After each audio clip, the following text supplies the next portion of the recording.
Hey, what up, y'all? This is your boy Ken. You're watching The View from the Game. Thank you for tuning in. If you're on Instagram, you watch me live. I am the actual man behind the Instagram. Yes, I do answer my DMs. When you DMing me. Hey, but check this out, man. While I got your attention, make sure you go get my book, The 48 Laws of Game. That's right, The 48 Laws of Game. You can get it at audible.com. All you got to do is type my name, Pimpin' Ken, when you get to audible.com. And this book, as well as my other book, The Art of Human Chess. This is the book everybody's talking about. This is the book that your daddy should have taught you about. Everything that your daddy didn't teach you the game, it's in this book right here. And The Art of Human Chess, a study guide to win, teach you how to maneuver, teach you how to finesse, teach you how to play chess, teach you how to outsmart your enemy. You got to get my books, classics. Hey, man, also, man, make sure you subscribe, like, and make sure you let everybody know through notification where to come and get this joint at by sharing. And also, I am also the proprietor and the owner of HHF Mag, HHF Clothing, HHF Awards, and HHF Radio. Hey, man, stay tuned, man, and go to thehiphopfraternity.com and check us out. And every Monday, we're at the Ice Bar. That's right, 5456 Fayetteville Road, Atlanta, Georgia. Every artist get in free. Every A&R get in free. Every executive get in free. Everybody is free. Artists get to perform for free, and you get to park for free. The only free game in town. I'd like to thank Ice-T for, being in that position, in that role, a leadership role that we're looking up to now as an advisor. The hip-hop fraternity, is growing, and the capacity that it's growing in is launching from the think tank. And the think tank conceptuality, 90% of black businesses and entities don't have a think tank. About 90% of white do. And when I started doing the math on that, years ago I used to do surveys. And doing the surveys, they would pay me $50 to answer a couple of questions. I'm like, I thought I was getting over by getting $50. Now realizing that the information I was giving them was allowing them to increase their product, it was allowing them to identify with their demographic, to target demographic more effectively, and increase their revenue. That's when I started backtracking, like, wow, this think tank process is very valuable. If we could apply this whole method to a structure like the hip hop fraternity, we could gather more information that could allow us to be more effective moving forward in every prospect. So that was like another notch under the belt on the platform. So I'm going into the overall aspect of hip hop fraternity, elevating progressively on all levels. I didn't know I was going to be doing this, but it just so happened, like we said, in life, how things evolve. Right. I come from under Reverend Al Sharpton, dealing with Jesse Jackson in the music industry as an executive, and into politics now in this position where I'm able to be even more fluctual collectively on all levels. So I thank Pimpin' Ken for giving me this opportunity once again. But like I said, I'm here to do the work. But it wouldn't be possible without brothers like you. Yes. As are. Well, I just kind of like, we helped Kenny structure the hip hop fraternity, which is just basically a network of people that have a common goal. Mm-hmm. And that's the one thing we lack as black people. We lack any type of connection to each other. And it's always got to be about money. And money is not what is valuable. It's the relationships and the ability to pick up a phone and call somebody for some insight. And so when I got into hip hop, there was a thing in New York City called the Zulu Nation, which was a group of rap groups that were all connected under Afrika Bambaataa, and Islam was the guy who brought me in. Mm-hmm. And I was like, this is dope. Like, all these rap groups are together, but they're part of a unit. Tribe Called Quest and Busta Rhymes and all these cats. And they're like down together. I'm like, that's kind of dope, So I went back to LA. LA was splintered with gangs. I said, you know what, we're going to create the Syndicate. Now, the Syndicate was created by Lucky Luciano, who created the Commission, which was the 5 mob families. And it was a way of keeping them from killing each other. So in other words, with the Syndicate, we say, okay, Barbie, you a boss. Kenny, you a boss, you a boss. All of us are going to work in the same thing, but none of us, before we fight, we agree to sit down. Now, the fights usually come from the workers, the people on the outside, but the bosses will sit down and will make a decision. This creates organization in the midst of mayhem, you know. So what I did with all the rap groups in LA is I said, look, all you guys are your own bosses. Cypress Hill, you a boss. Right. You guys are a boss. You guys are boss. I have no control over it, but can we get an agreement that we all sit down before we fight? Right. By doing that, everybody was saying syndicate. Nothing was illegal, you know, and we also had a game where we basically said the syndicate does not exist. See, this is a syndicate tag. Mm-hmm. So, Wow. so And the way you spelled it. yeah, we spelled it. So, but the whole thing was, you know, like the mob, we say you in a syndicate. Syndicate does not exist, but it did exist, but it doesn't exist. Right. we don't talk about it. Yeah, we don't talk about it. So what happened was when Kenny came and said, "Hey, we gonna do the hip hop fraternity," I was like, "Well, this could be done easily, but the trick is." Let each person, each group run their own shit, and then you just talk to the bosses because each unit will have hundreds of people, but you can't talk to all them. So you have the bosses. Now each group will run it. The African group will run it their way. But as long as you have a common goal, which is we all trying to help each other, it creates a network that's powerful. Yes, sir. It creates a network that's powerful. So I understand the concept of it. And Kenny has created a network by himself. I mean, the fact that all you guys are sitting here, this is just his ability to network. All I can say is from my experience, the ability to reach out to people with relationships is far more important than money. And just having somebody that, you know, you doing something and now you say, okay, well, I got Ice's ear. You can call me and I can be a consultant. You ain't got to ask me for no money. Just a consultant. Ice, what you think? Right. Blah. That's valuable. That's very valuable. That's super valuable. Nah, Barbie, I don't know. Okay. And like with my wife, when she started, I said, look, I'm not an agent. I'm not a manager. I'm not nothing. I'm a consultant. So you go be a boss. You go do your thing. But if you run into a problem, you see niggas sitting around all day waiting to talk to me. Take advantage. I'll give you my opinion. And I will never get in your business unless I see you doing something absolutely wrong. Right. And if I tell you it's wrong, I'm going to be able to break it down for you why it's wrong. And the beauty of me and Coco, she takes notes. She's like, I'm around a nigga that really knows shit, so I'm going to pay fucking attention. But I never want to control. This is part with the hip-hop fraternity. You don't want to control anybody's decision because those people need their accolades. They need to win. Right. So you don't have to. I don't need to do everything for her.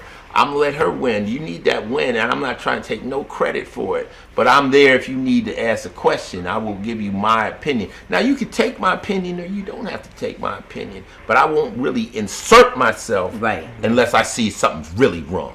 Barbie's over here. You running this. You got to remember, this is all. Everything you putting into the internet is forever. So one day, 10, 20 years down the road, when you decide you finally found that nigga and it's all good, he's going to see these reviews. Right. So you got to make sure everything you say will come back to see you. Right. So I was reckless early, but fortunately, the way I talked was pre-internet. So my shit's not documented. Some of the foolish shit I was talking about. I said this on my other buddy's podcast. You know, I got a few billionaire friends, and the key to losing a billionaire friend is asking for shit. Right. You know, a billionaire got money, he's cool, he'll take you out on trips. Hey, they offer shit. They love to offer. Say, you want to go to Dubai with us? We going to Dubai. Da, da, da. As soon as you do this, it's over. Because that's what everybody's doing. That's what everybody's doing. That's what everybody's doing. And I'm like that. I'm not a billionaire, but can you come over and let's have fun? Can you come over and have some drinks? Can we watch a movie together? And at the end of the night, say, man, Ice, man, love you, man, peace. Can you do that? No. At the end of the night, it's a pitch. Right. At the end of the night, it's some bullshit. You know, people like Ice, you friends with Dr. Dre. I don't ask Dre for shit. Right. Yo, Dre got this. Like, yeah, that's why you can't be around this nigga. You thirsty. Like, that man, that's his money. I ain't do nothing to get that money. That's my nigga's money. Right. That's his shit. Leave that alone. Go get your own. You know, just the fact he want to be your friend, man.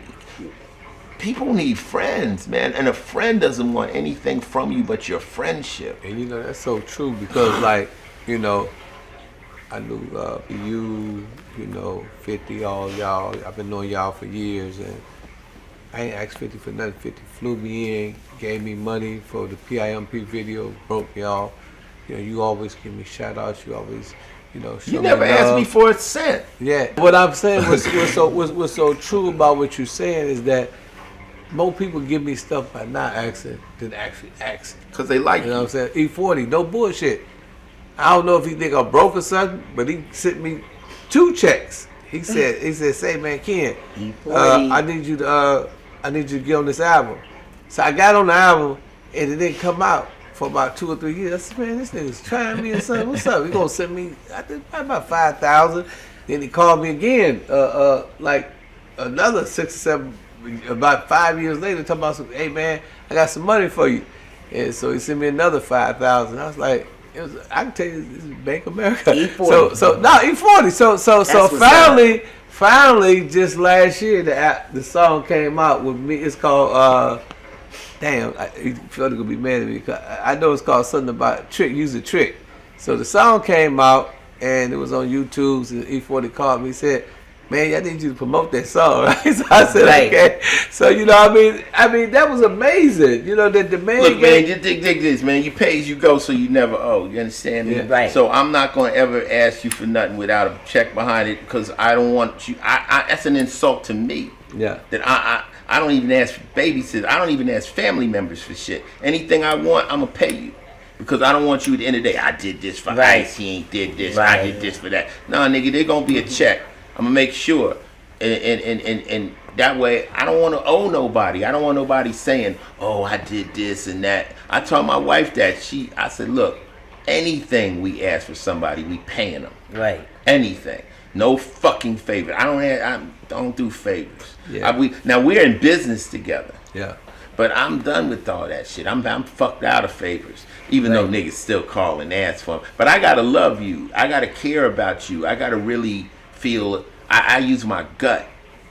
If I want to do it, I'll do it. If I'm like, nah, nigga, I ain't fucking with you. I call it the ace in the hole. Mm-hmm. I call it ace in the hole. If I believe that if I ever had a real situation, I can call for that one favor. Yeah, you could. You know what I'm saying? I mean, but Right. why would you use the ace in the hole That just because you want to, go to the Grammys or you want to go to a award show or you want It would have to to buy be a new dire car straight. or something? That's some sucker shit. Right. But I mean, he got an ace in the hole for me. If he ever needs something, he can get it. Well, from you me helped as me well. on others. We ain't gonna talk about it, but Yeah. I've called you and you done favors for me, Yeah. and vice versa. But that's what I'm saying. It's the relationship Sure. that's way more powerful than any money exchanging hands and stuff like that. So I got to say, I told Ice, Ice, I'll be in New York. I said, I got a book tour. I said, we doing a book party. Ice brought him, Trench, Coco, and probably 2 or 3 more celebrities. They all came to my party. So that was some player shit too. That was dope. So you know what I'm saying?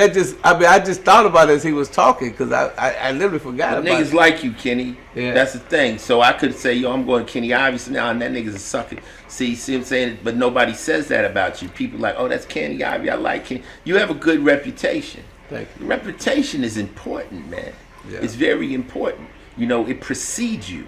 Thank you. Before you guys ever met me, they had you guys had a Perspective. of me, Yeah. because that's my reputation. I was a fan. I ain't gonna lie. Right, I saw but- you. I couldn't believe you was at the Players Ball in '95. I was like, I'm sitting there because I'm like you. Remember you said you don't fuck with suckers and you Yeah. don't fuck. I was like that, man. Fuck these niggas. I'm pimping. You know what I'm saying? These niggas some suckers, right? So that's how everybody was a sucker. that's how you So, feel. But when I see Ice-T, I'm like, Well, I came there to shit on everybody at the Players Ball.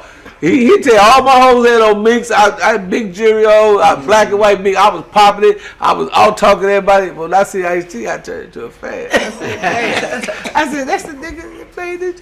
Right. This shit, I'm sure. I'm like, I can't believe I'm sitting here with this nigga. Then I said, oh, Don Juan know him. I said, I got to know him, man. If Don Right. Juan, I got to get to No. know this man. And man, so But it didn't I'm a fan, man. I ain't gonna lie. But you real though. Yeah. You real. See, you a real nigga that'll say that. Other cats, their ego won't even allow that honesty. So I tell motherfuckers, I'm a fan. If I meet Michael Jordan, I scream like a bitch. I'm fucking a fan. So it's part of being real is just me being honest. 100. Keeping it 100, man. I'm not gonna fake. I'm not gonna sit up here and act. He was like, "Oh, I don't want to get the autograph." I'm like, "No, be real. If this is what you want, I'm gonna accommodate that." You know, but you know, so I would tell you another funny Oh, part shit. about that night. So my hoes was with me, right? And I told my hoes, I said, that's Ice-T, that's Ice-T. So they just blow their head down. I said, nah, look, that's Ice-T. Y'all got to see this. Right, you was being a fan, but they was like, Hey, "Oh, them I'm bitches still in at fucking, home." hey, Ice, if you go look at the, I'm gonna give you a copy of He the a video. pimp. I got the video, Pimp Ice. I'm gonna show you the video. That's when they had the cake. Remember they had the cake with your name on Ice-T? And you gonna see my bitches in the back looking like this. I'm like, no, look up, that's Ice-T. look, I grew up around that shit so much. I've been That's around so funny. much of that life, like we, Doobie, rest in peace, and all my Yes. player pimp buddies. So I'm very familiar and comfortable in that environment. Right. You know what I'm saying? Right. So I understand it. It was, and as far as dealing with broads and stuff like that, I never had a problem. Right. So it's all cool with me. I know the difference. I know exactly how the game is played. But they say any pimp got to be his best hoe. I much rather go rob a nigga. Yeah. And I said rob a nigga, but I never really robbed people. I always robbed establishments because they had insurance. I never was the kind of person that would pull a gun on a person. Yeah. Right. I'm not that kind of a cold-hearted nigga. I knew what I was doing. Yeah, I robbed a bank too. That's why I went to the feds. I was Yeah. like, man, I had hoes though, but I had hoes, right? I said, man, I want Wait, that you had motherfucker- hoes and robbed the bank. I want that Benz. I want that new. I was a young nigga. I was 20 years old. Oh, I was my like, man, this goodness, shit, this money Ian. too. I said, these hoes like Cadillacs. I'm a Corvette. They moving too slow. I got my money. I ran up in that motherfucker, man. I said, damn, man, I wish I just kept it pimping, man. Right. Hey, man, I did 5.5 years in that motherfucker. You went by yourself man. and did it? Or you Hell took yeah, but somebody? I don't do nothing with no motherfucker. You would never tell on me. Code D. No, man, I don't. Hey, go. Hey, Ken, I check my dockets. I don't fuck with no You said nigga. no code D. I don't Y'all fuck didn't with no know nigga. code Listen, defendant. hey, listen. That's I see. That's why I tried it, but that's why I didn't want to sell dope because I had to sell it to you. You had to sell it to her. You had to sell it to him. That's 4 motherfuckers that I'm connected to. So I said, fuck that Nigga, shit. I bought a key of dope and gave it to all my friends, and every last one of them came back short. Yeah. Not every last one of them was supposed to be getting my money back, came back with a story. All my friends, what I'm supposed to do, kill them niggas? I barely made enough money to break even. I said, no, this is not for me. It's Right. not for me, because you have to be cold-hearted. So, you test the game. When you're in the streets, there's all these available guys. Oh, you could do this, you could do that. And you get in where you fit in, you know what I'm saying? But once you're in that world, you're in that world, So I survived that, and when rap came, I got out, and I just said, you know what? This life I've been in, I can document the game, and I can speak on it from a first-hand experience. So whether I'm talking about hustling or whether I'm talking about the track, or you ever heard my record I did called Pimp or Die? I got a record that's so Shit, pimpish. I got to hear that, man. Oh, I put this. know the lyrics? I knocked 50 hoes last week. 20 fell off. I pimped hard on the last 30. 20 went soft. I left 10 down the wind, but only 1 was true, and I still got more bitches than you. Oh, everybody. I knocked 50 hoes last week. 20 fell off. 20 I pimped fell last on the I pimped hard on the last 30. 20 went soft. 20 I went left soft. 10 down the wind, but only 1 was true. And I still got more bitches than you. That's some ism. That's ism poetry. Hey, on that note, that's a good note. That's a good note to close. So, Barbie, Yes. let them know where they can find you at and everything. Barbie on Instagram, Bad Bitch Bootcamp. Oh, I'm on Instagram at IceMFT, and I'm on Twitter at Final Level. Hi, this is Hustle Mom. I'm Hustle Mom on every social media platform. You can find me. James CB Gray on every platform. Also HHF_president on Instagram. Mr. President. Mr. President. Mr. President. Hey, and I'm Ken Ivy. You can find me at Real Pimp Ken _. People say, why do you still call yourself Pimpin' Ken? Because I'm pimping my pen. You did? Yeah. This some more game for you ladies, man. Yeah, You know that's what I'm talking about, man. And, hey, man, you're watching A View from the Game. I'm Ken Ivy in. I'm Martina Hustle Mom. Thank you for watching The View from the Game. Our special guest, Ice-T, and the lovely Barbie. And in closing like And we James. open, we going to close Yes. like we open. It's always a treat when players meet. meet. Exactly. Yeah. Every time, like the Ain't mantra it, man? died. Ain't Ain't it, it, man? man?